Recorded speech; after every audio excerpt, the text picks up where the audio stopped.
Boa tarde a todos, boa tarde a todas. Sejam bem-vindos e bem-vindas a mais uma das Jornadas Duplas de Retórica, um evento online organizado sob os auspícios da Sociedade Brasileira de Retórica.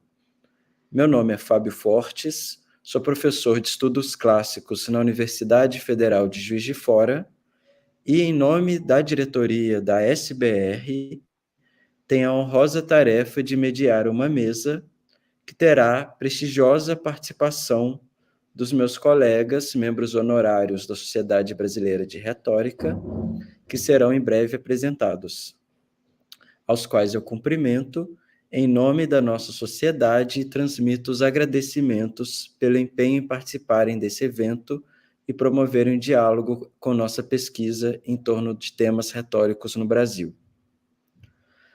Antes de dar a palavra para o professor Manfred Kraus, eu gostaria de fazer uma breve apresentação sobre o nosso convidado, cujo percurso acadêmico, entretanto, dispensaria maiores introduções.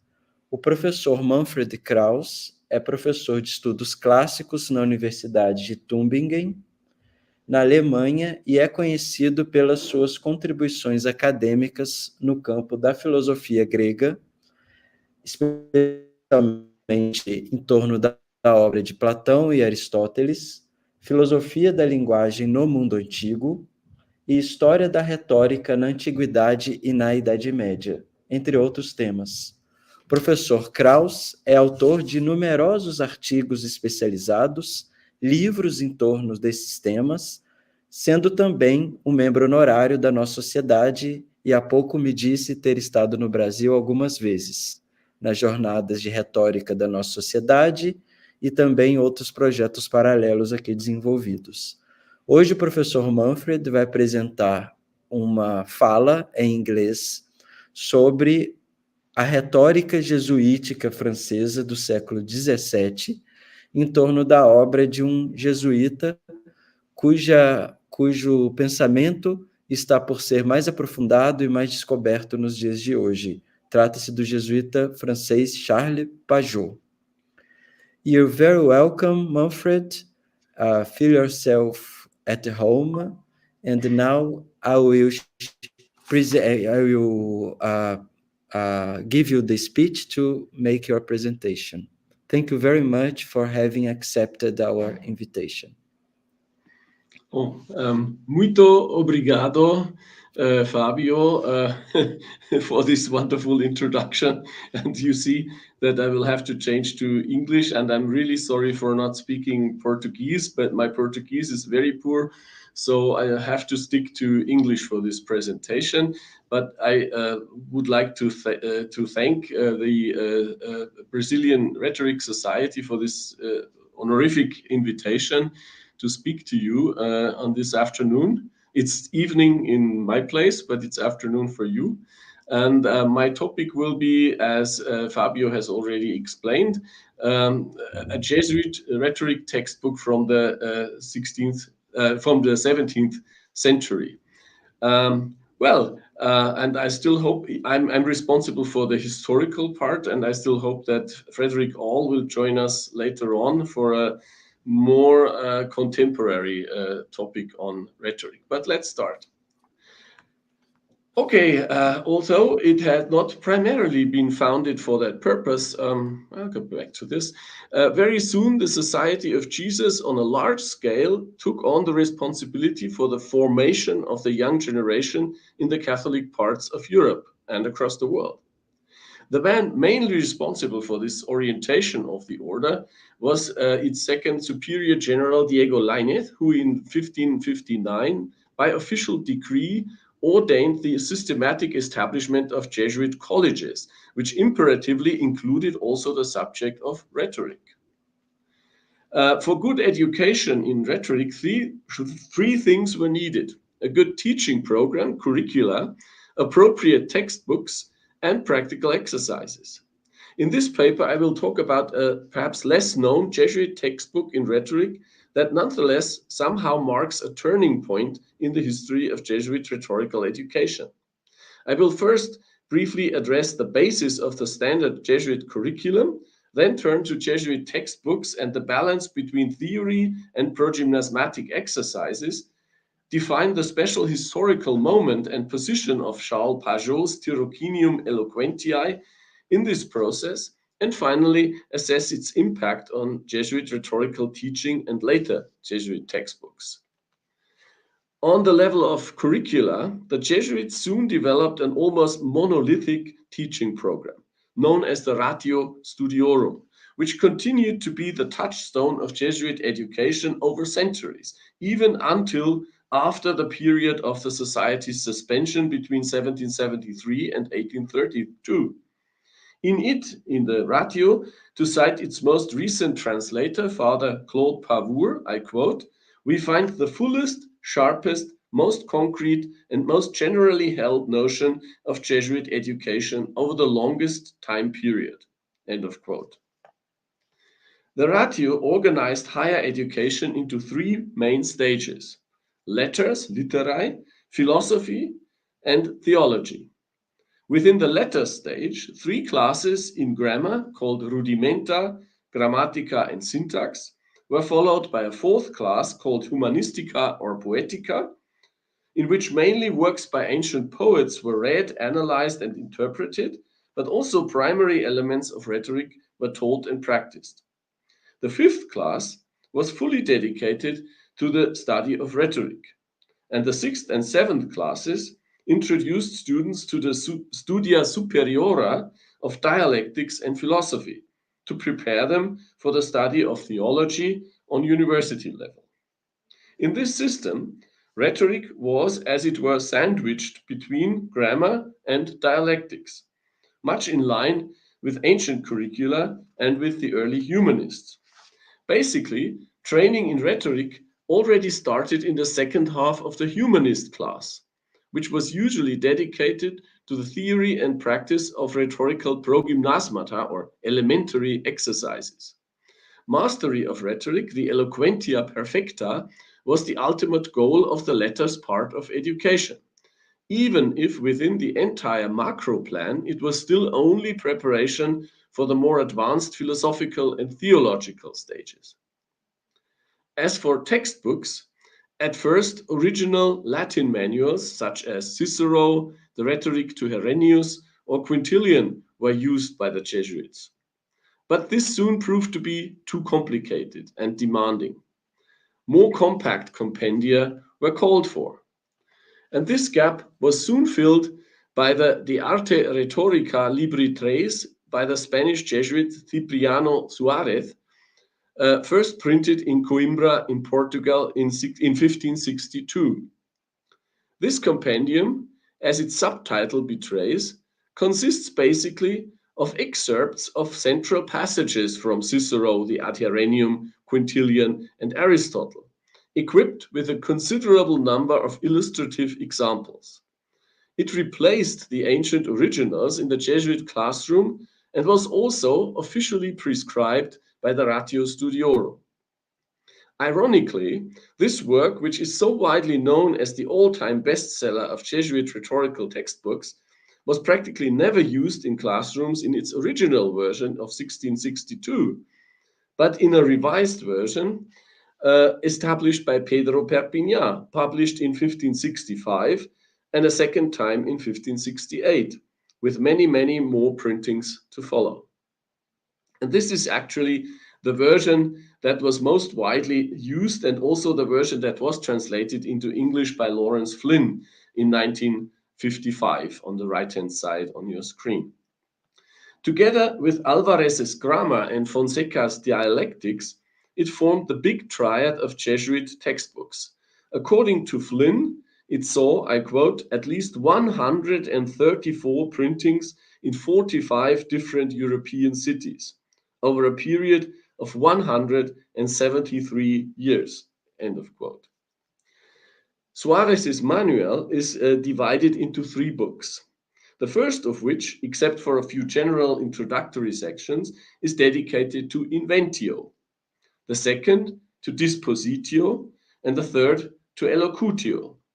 It thus follows the classical sequence of canons or in fact only the first 3 of them, while Memoria and Actio, or Pronuntiatio, are relegated to a brief appendix of less than 10 pages to Book 3. Yet, as to be expected in view of its ancient sources, it is almost entirely focused on rhetorical theory. There is next to nothing on practical exercises. Even the short one-page chapter 10, titled De Exercitatione in Book 1, only presents excerpts of theoretical reflections on the value of exercise from Cicero's De Oratore. And the Ratio Studiorum too is pretty reticent, or at least vague, on the question of exercises. But most certainly practical exercises must have played just as much of a pivotal role in Jesuit schooling in rhetoric as they did in coeval Protestant manuals. Since the early humanists, the tried and tested method for this were the so-called rhetorical progymnasmata, or elementary exercises. The standard textbook for those was the short manual by the 4th century Greek rhetorician Aphthonius, which was available in several Latin translations. Yet there was a problem. For those progymnasmatic exercises, for a long time the Jesuits did not have at their command any textbooks of their own production, so that they were forced to use manuals of Protestant provenience. First and foremost, the most popular of all, the richly commented manual compiled and first published in 1542 by Reinhard Lorich, then professor of rhetoric at the Protestant University of Marburg. For his translation of the Greek text of Aphthonius, Lorich amalgamated the 2 most popular earlier humanist translations by the Frisian humanist Rudolf Agricola and by the Italian Johannes Maria Cataneus, or Giovanni Maria Cataneo. He also complemented each Aphthonian chapter by an ample section of detailed and learned explicative scholia, and by a great number of additional examples, both ancient and contemporary. Lorich's textbook was reprinted hundreds of times by presses all over Europe and was easily available almost everywhere. The embarrassing problem for the Jesuits, however, was that Lorich was a pertinacious Protestant. He had studied in Wittenberg in 1521 and had been personally acquainted with Martin Luther and Philip Melanchthon, and had hence, ever since 1564, been figuring among the author's primae classis ostracized by the Roman Index, which meant that all his works, including also those of non-theological content, were theoretically off limits for Catholics.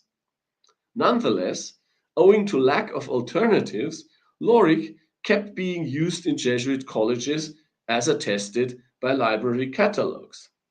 It is certainly no coincidence that precisely from 1599 onward, which is the date of the final promulgation of the Ratio Studiorum, Catholic and even Jesuit printing offices in Italy, France, and Germany started reprinting their own copies of Lorich's textbook. Many of those editions frankly admit on their title pages that the book was originally by a damnatus auctor, which you can see on the left side and the center of this slide, whose name is at times even omitted at the center and on the right-hand side. And that they had to be expurgated of particularly offensive content. But at least in the first years, even printings of Protestant provenience were obviously used on a large scale, without any qualms by the Jesuits. By the outbreak of the 30 Years' War in 1618, but the outbreak of the 30 Years' War in 1618, however, created an entirely new situation and required a more cautious procedure. In some libraries of Jesuit colleges, there can still be found original Protestant printings of Lorich's handbook, in which the author's name and the most offensive passages have simply been obliterated by black ink. Here are 2 examples of such obliterations of the name on the title page. But on occasions, the Jesuits were more inventive than that. In the years 1620, 1624, and 1629, the Jesuit-attached printer Konrad Butgenius in Cologne produced a series of pirated editions of Loric's work under the quite ironic title of Aftonius Reformatus, from which not only Loric's name had been completely removed, but also all objectionable passages had been either dropped or copy-edited in such way as to be harmless. But alternatives to Loric's apparently still indispensable textbooks were also occasionally looked for. An instruction for professors of the humanities in the German Rhineland province from 1622 suggests the translation by Joachim Camerarius on the left-hand side, which was then in fact available in a fair number of printings executed between 1567 and 1614. But all of those were issued by Protestant presses, and Camerarius himself, of course, was a no less suspicious author from a Catholic point of view. On the other hand, and this is on the right-hand side of the screen, from 1621 onward, French Jesuit presses, especially Sébastien Cramoisy in Paris and Pont-à-Mousson, experimented with reprinting a translation of Aftonius by the Catalan humanist Francesc de Escobar, Scobarius in Latin, yet ironically, they adopted it from an edition printed in Calvinist Heidelberg in 1597 that contained excerpts from Loric's Scholia. The addition of a scanty section of accessory scholia by an anonymous Societatis Jesu Reverendo Patre, a reverend father of the Society of Jesus, was little more than a fig leaf or a veneer. But not even this version of a progymnasmata manual ever managed to outrival Loric in Jesuit colleges. The situation for French Jesuits must have grown even more difficult when in 1635 France actively entered the war on the Swedish side to break up its encirclement between the Habsburg territories in west and east in Spain and the Empire. Catholics now stood against Catholics on both sides, and the use of Protestant textbooks now became even more awkward, not to speak of their more reduced availability. Other Jesuit products from that period were little help. Books by Spanish Jesuits, such as Melchior de la Cerda's Campi Eloquentiae or Sebastián de Matienzo's Syntagma Rhetoricum in the early 17th century, often reprinted in France, suddenly became problematic because that was the enemy. Of French products, Nicolas Cossin's 16 books, De Eloquentia Sacra et Humana of 1623, were too demanding for classroom purposes. And Gérard Pelletier's Reginae Eloquentiae Palatium, first published in 1641, despite its subtitle Exercitationes Oratoriae and its structuring in 10 exercitationes, did not contain anything about exercises. So it was only in the final phase of the 30 Years' War that genuinely Jesuit progymnasmata textbooks began to make their appearance. The first Jesuit author to remedy this need was Charles Pajot, who in his Tyrocinium Eloquentiae, the apprenticeship of eloquence, or in eloquence, first printed in Blois in 1647, so actually at the end of the 30 Years' War, advertises a new and easier course in rhetoric, a Rhetorica nova et facilior, and for the first time combines Aftonius's Progymnasmata with theoretical chapters from Suarez's manual, Aftonii Progymnasmata et Suarii Rhetoricam Amplectens. Charles Pajot, born in Paris in 1609, had joined the Society of Jesus in 1628 and had soon been appointed prefect of the prestigious Collège Henri IV at La Flèche.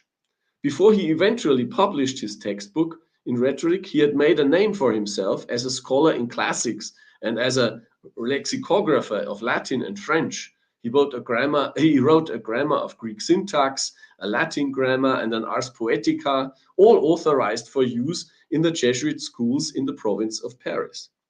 His Latin-French dictionary, the Dictionnaire Nouveau François Latin, first printed La Flèche in 1636 and later 1645, extended also to the Greek language, for a long time even served as the standard dictionary of the French language.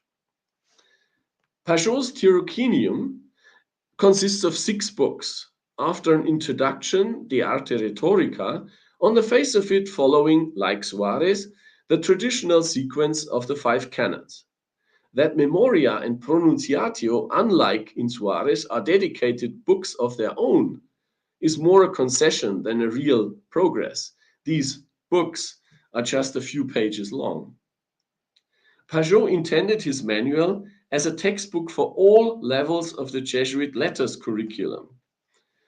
For students of the rhetoric class, the humanities class, and even the topmost of grammar classes.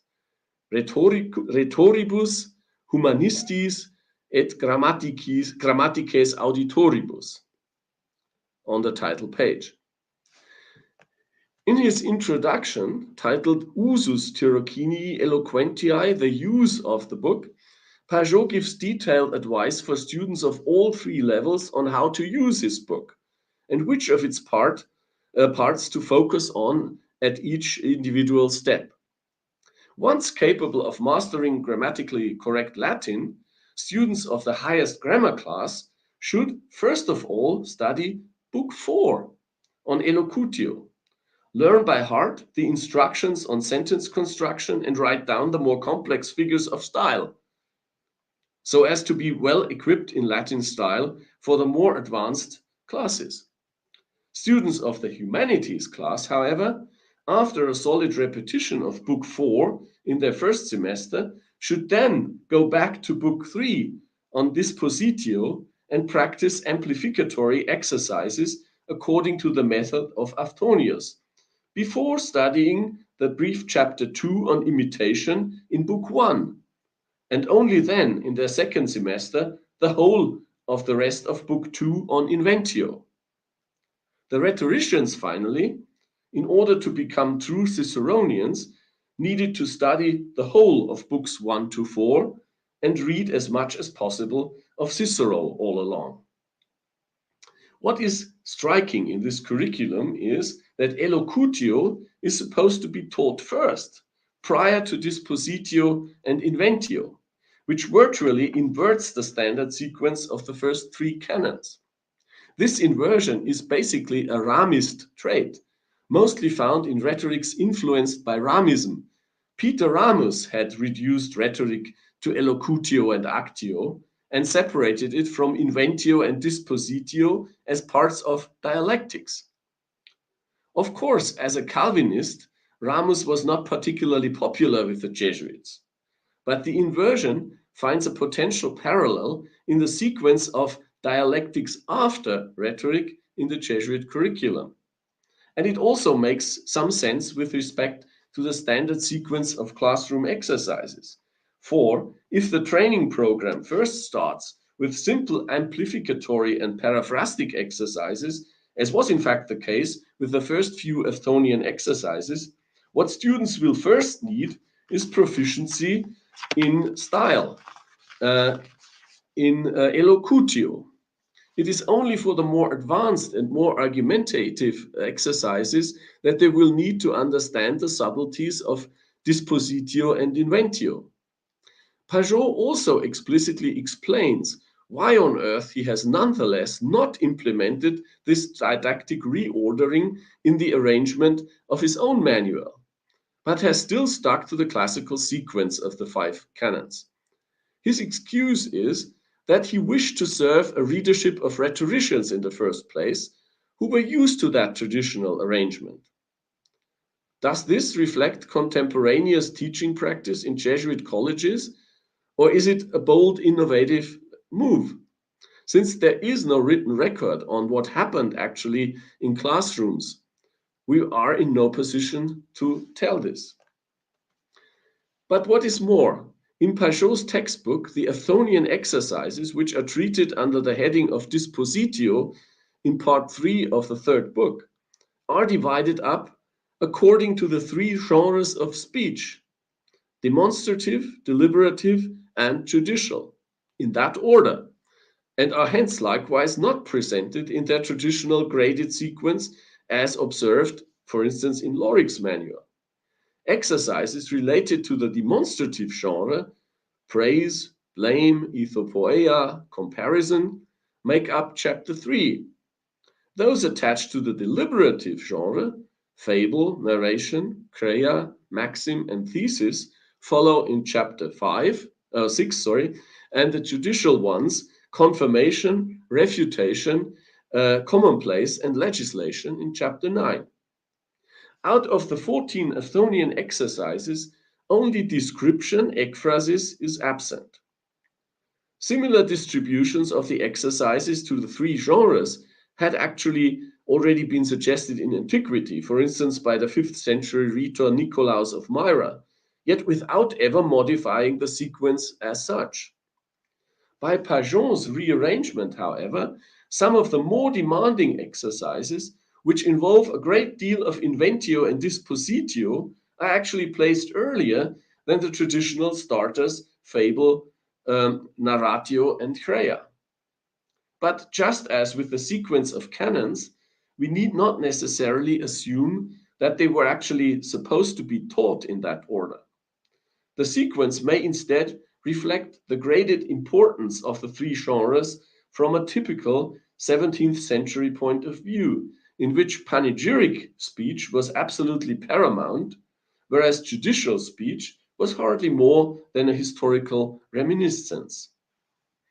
Hence, in sum, in his Tyrocinium Eloquentiae, Pajot introduced 3 revolutionary innovations.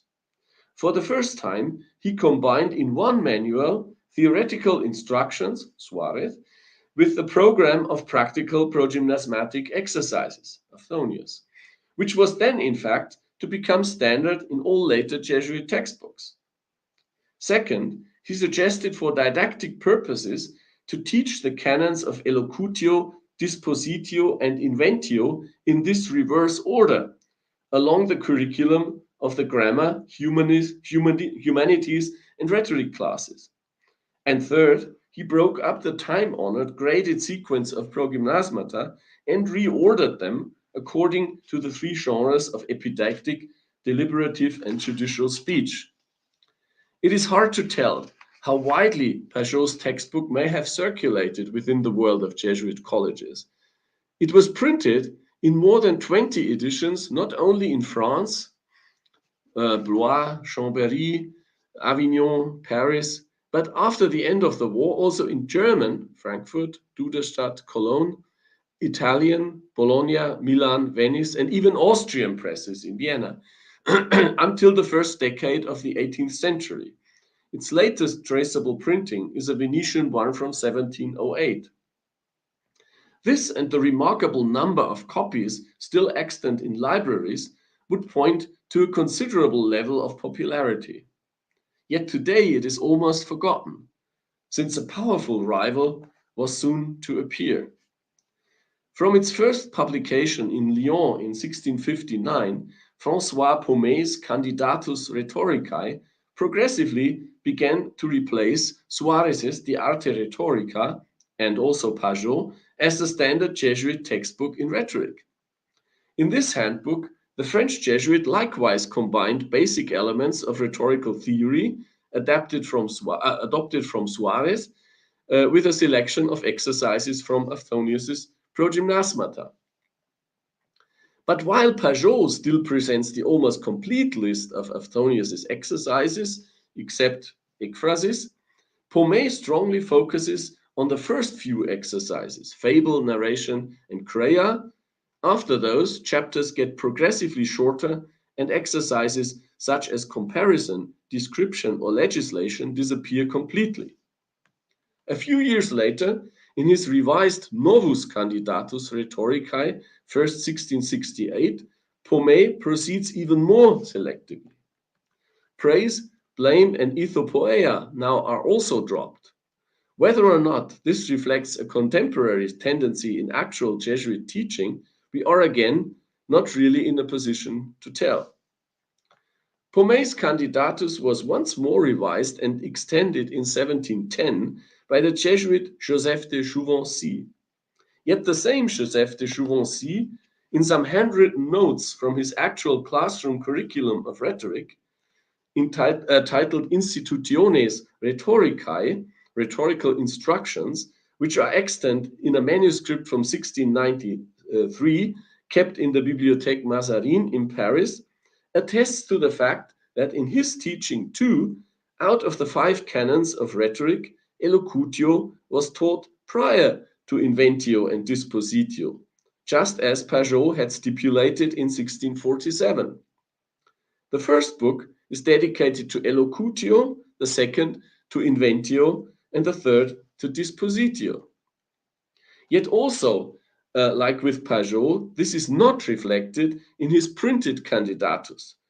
But another very successful Jesuit textbook, namely Dominique de Colonia's De Arte Rhetorica Libri Quinque, the printing history of which begins in 1704, but lasts way into the late 19th century. The last printing I know of is 1877, does in fact reproduce exactly this inverted sequence.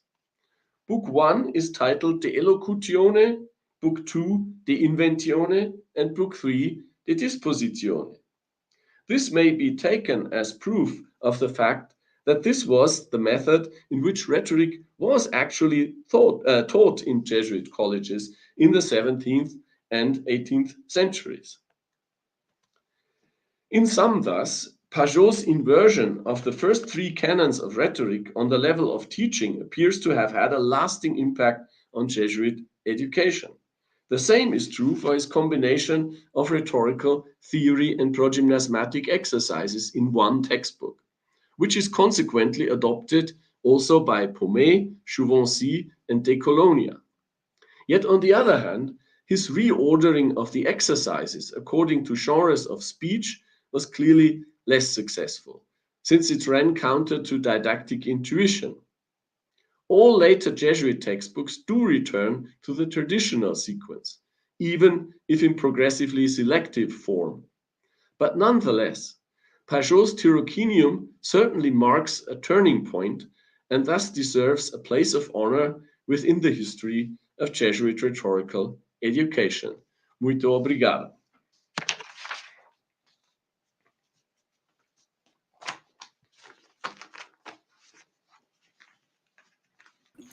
Muito obrigado, professor Manfred, pela sua bela apresentação. Thank you very much for your inspiring presentation. Well, now I will make some questions, and if anyone else would like to make questions, please feel yourselves free to send your questions to Professor Kraus. Will I have to look into the chat for this? No, I will show. Well, então se alguém quiser fazer perguntas, por favor, podem fazê-las pelo chat do YouTube e em português ou em inglês, que nós tentamos aqui fazer a tradução para o professor Manfred. Enquanto isso, eu gostaria de começar com a seguinte pergunta, que eu vou fazer em inglês, para o professor entender. You mentioned, Professor, that the Jesuits, during that time, they used manuals produced by Protestants. Mm-hmm. I understand that the situation would be less than ideal to a Jesuit program, of course, but I was wondering how much, at which extent, the mere use of such a Protestant manual would impact on the teaching of rhetorics itself. Is there any difference in the program that we could explain by the origin of the ideological divergence between a Catholic, Jesuit, or a Protestant manual? Well, I would say that the curriculum as such is not so much different, actually. But what is different is that, for instance, in Loric's handbook, there are many modern examples. And these modern examples include praises of Protestant theologians and praises of Protestant universities and things like that. And it is actually amazing to see that this book was used quite as normally in Jesuit colleges during the 16th century. So there is a turning point with the beginning of the 30 Years' War. All of a sudden, there is a problem, and they are not allowed to use those Protestant books any longer. So what they do is tear out pages that are suspicious, or cross out the name on the title page, or print editions that say that this is by an indexed author and things like that. So, for instance, an interesting thing is that Loric's handbook contains a praise of the Protestant University of Marburg, where Loric was a professor. And many Jesuit reprints of this handbook just kill, so to speak, the name Marburg and put in NN. So it's a praise of the university NN, and you never hear what university it is. But this is all they change. So all the place names are still in place. So you see that it is on that and that river, and that these houses are placed there and there. So whoever knows Marburg will recognize it. So it is just a superficial kind of expurgation of these handbooks to make them unsuspicious for Catholic students. And this changes with Pajot and with the situation of the 30 Years' War, when the Jesuits struggle to develop their own handbooks on exercises. But as you say, the curriculum, the basically humanistic curriculum that was adopted by the Ratio Studiorum was more or less the same as in Protestant schools. Thank you very much. We have here a question in two parts by Professor Leni. I will show. Cicero considers demonstrative the least. Oh, sorry. That's the second part. Yeah, I understand. Professor Kraus, thank you. I will make the first part of the question. I mistook the question. Professor Kraus, thank you for a presentation. Regarding the reordering of rhetorical genres, you suggested that this might reflect the importance of the genre at the time. However, Cicero considers demonstrative the least important and easiest, and forensic the most important. That background from the ancient world, could it not also have an impact in the ordering? Yeah, this is exactly the point. For Cicero, the ranking is judicial rhetoric is most important, and then follows political rhetoric, deliberative rhetoric, but demonstrative rhetoric, panegyric, is the least important. Whereas in the 17th century, it's exactly the inverse. The most important type of rhetoric is panegyric. You have to praise your king or your bishop and so on. So judicial rhetoric is almost non-existing in the 17th century. There were no openly disputed proceedings in courts, but most of those things were done in written form. But the most prominent genre of speech was the demonstrative one. So this is exactly the point, that Pajot inverts the order of the importance of these three genres. He puts the demonstrative first, then the deliberative, and only at the end the judicial one. So this leads to completely to a complete reordering of the sequence of exercises, which is against all pedagogic intuition, because you should start with easiest exercises and go on to more difficult ones, whereas he starts with the most difficult ones, namely those that are praise, blame, comparison, and so on, that in Aftonius come in the last part of the sequence, whereas he puts them first, because that is what in his time of absolutism the main purpose of rhetoric is, namely to praise someone or to write an invective against, for instance, an invective against Luther or Calvin. That's what you find in Jesuit handbooks, that you find a praise of the Catholic faith, but an invective against Luther and Calvin, and also against Protestant princes and so on. So this is the most important genre. So they did not use the Ciceronian sequence, but they inverted it in a way. Well, I would ask another question on this question of Leni. You said the program of Pajot begins with the teaching of Elocutio. Would that mean that an ongoing change on the way people understood rhetorics at that time, in the sense that the language style aspect of rhetorics would be thought of as more important, or the core of rhetorics itself? Yeah, I actually think that was what really happened in classrooms. Whereas in the handbooks, the usual sequence beginning with inventio is still preserved. And Pajot is the only one who explains that explicitly.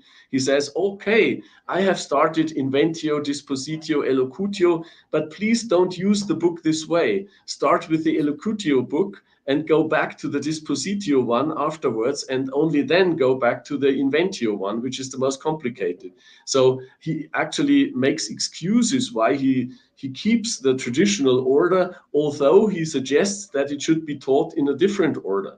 And most of those handbooks, actually, except De Colonia and the handwritten notes by Jouvency in the 18th century, preserve the classical sequence, although they teach it in a different way. So the handwritten notes by Jouvency, as opposed to his published book, say you start with elocutio and then you go to dispositio and inventio.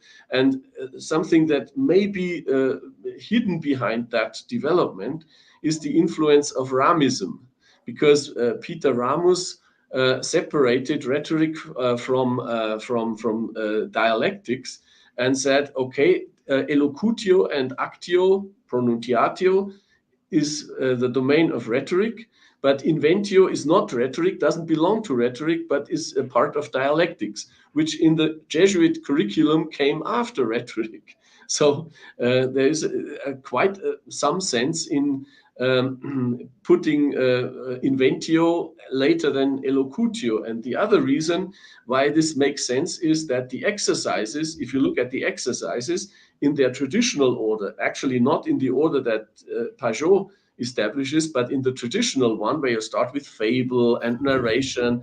What do you need to write a short story? You don't need inventio, and you don't, because that was mostly done a kind of an imitation of a story that you heard. You were told in classroom a story by a famous poet or so, and then you were asked to rewrite it in your own words. So what you needed for that was mostly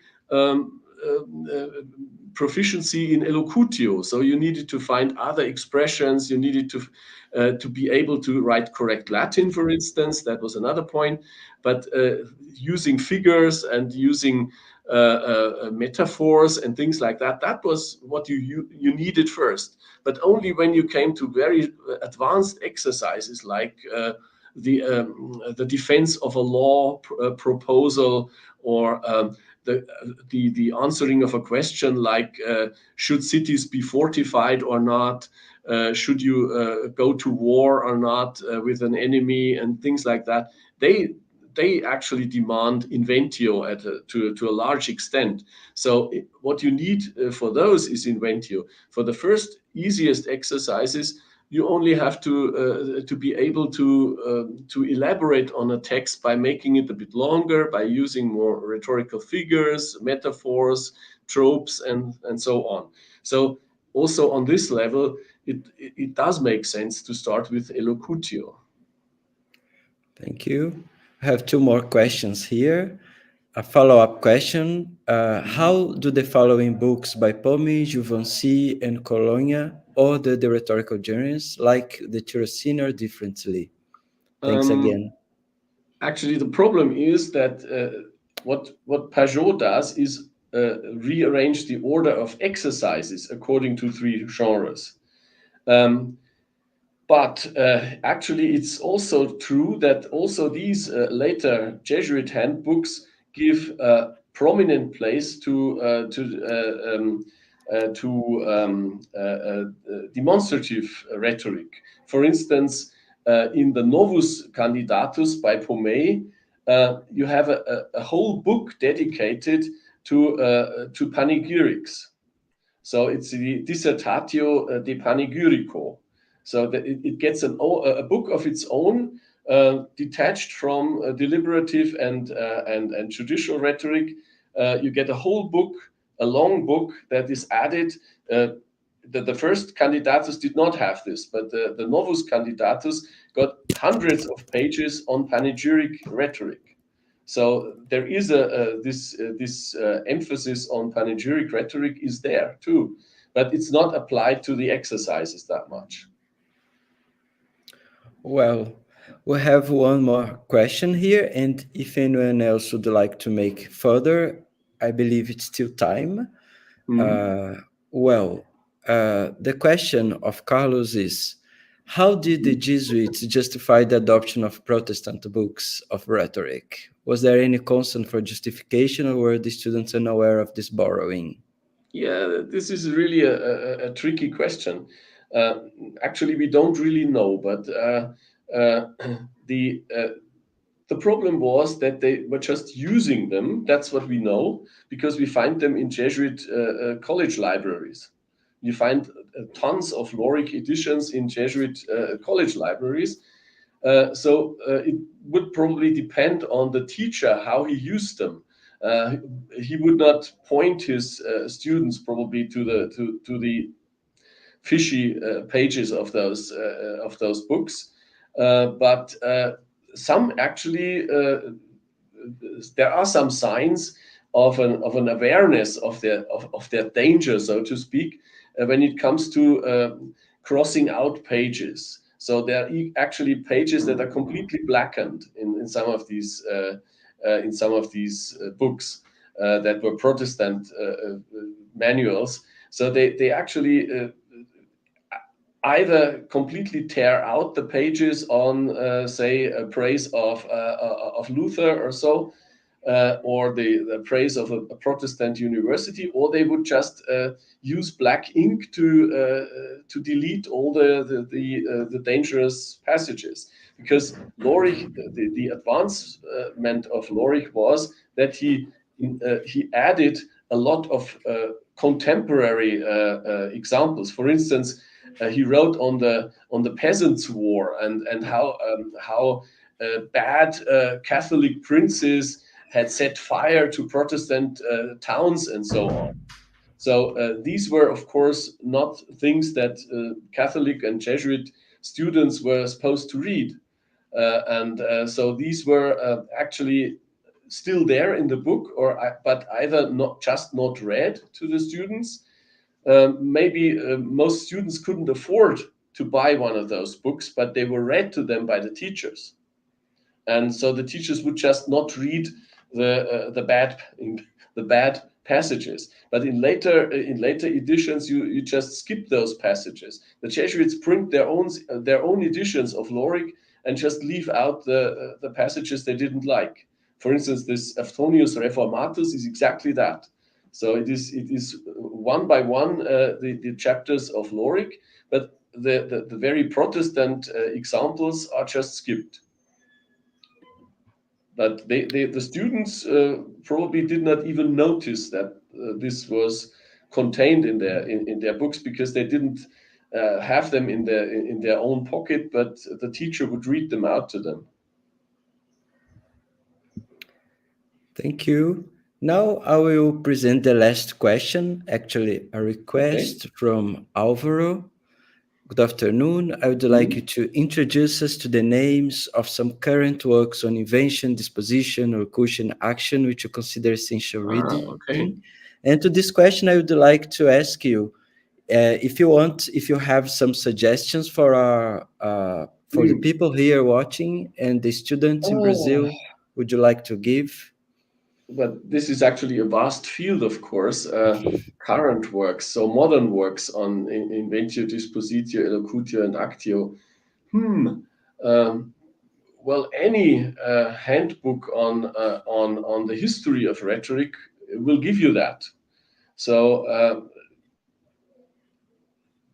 present-day rhetorics follow a different track mostly. If you go to, say, a manager training or so, they will not go through the inventio, dispositio, elocutio, actio sequence, but they will do it in different ways. So modern works on rhetoric work. So actually, modern training courses on rhetoric work differently. They give you examples that you have to imitate and things like that. But they don't work on Cicero and Aristotle that much. But if you read any history of rhetoric, or a systematic introduction to rhetoric, you will find those. You will find inventio, dispositio, elocutio, and actio everywhere. But actually, modern contemporary rhetoric has a strong emphasis on actio. So they want you to stand before in front of a mirror and see how you look when you speak, and if you make an impression on your audience and things like that. That all belong to actio and pronunciatio, whereas elocutio is more or less a question of literary written style, if you wish. So when you learn elocutio in school, this is when you write essays, and inventio and dispositio as well. So this is from the 19th century onward. Inventio, dispositio, elocutio is actually the standard procedure that you follow when you write an essay in school. You make a collection. You first make how do you say that? Brainstorming, you say. So you collect in ideas, which is invention. Then you order them, dispositio, and then you formulate them in beautiful language, and that is elocutio. But then it stops. You don't read it out to someone or present it in as a speech. So inventio, dispositio, elocutio are more or less the domain of written exercises in schools, and actio is what you mostly learn in training classes for managers and things like that. So it's difficult to find a modern book on rhetoric that has all those 5 steps. But some traditional ones do. In the 19th century, you will still find the neo-Aristotelian approach to rhetoric, which works that way. But I cannot name any particular book at the moment. Well, unfortunately, we couldn't have today Frederick all. But on the other hand, we could have more time for you to answer the questions. And I would like very much to thank you, Professor Manfred, for your presentation and for your patience, waiting the time for this occasion. I believe it was very nice for all of us here in Brazil. And on behalf of the Brazilian Society of Rhetorics, I'd like to thank you again and you're very welcome to come back whenever you can. Thank you very much. I will certainly. And thank you so much for the invitation, for giving me the opportunity to speak to you. And also thank you all for the questions. And I will be happy to answer more questions, perhaps when I come to one of your Brazilian meetings in the future. There are many coming up next year in Uberlandia and even more.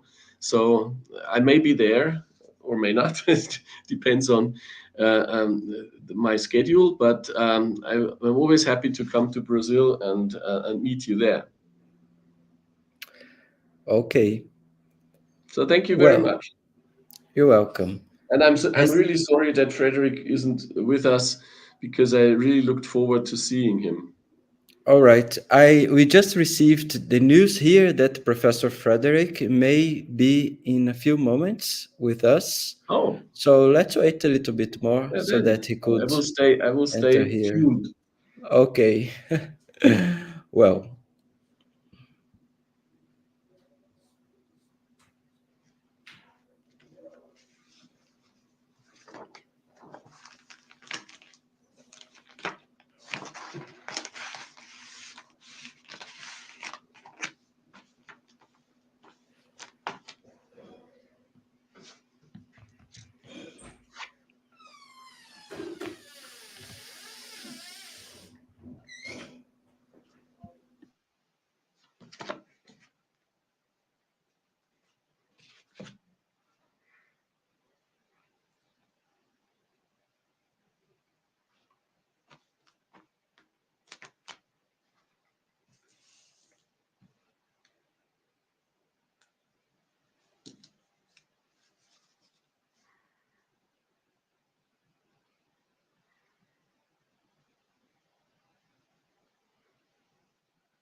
Well, I just received the news that Professor Fred unfortunately couldn't access our system due to technical problems, but he watched your presentation, Professor Manfred, and congratulates you. And we hope soon we'll have Professor Fred again here with us. So, for the time being, thank you very much again, and thank you all who were with us now up to now. Thank you very much. So let me just greet Frederick, and I'm so sad that I couldn't see you on the screen here, but it's good to know that you could see me at least, and I hope that I will see you at some other occasion. I know that you are in Brazil, or at least remotely in Brazilian conferences quite a lot. So maybe I will find an occasion to see you there. It will be my Best of luck pleasure. to you. Nice to meet you, Professor. Thank you very much. So we're closing the session now? Okay. So bye-bye, and have a nice afternoon, and see you soon.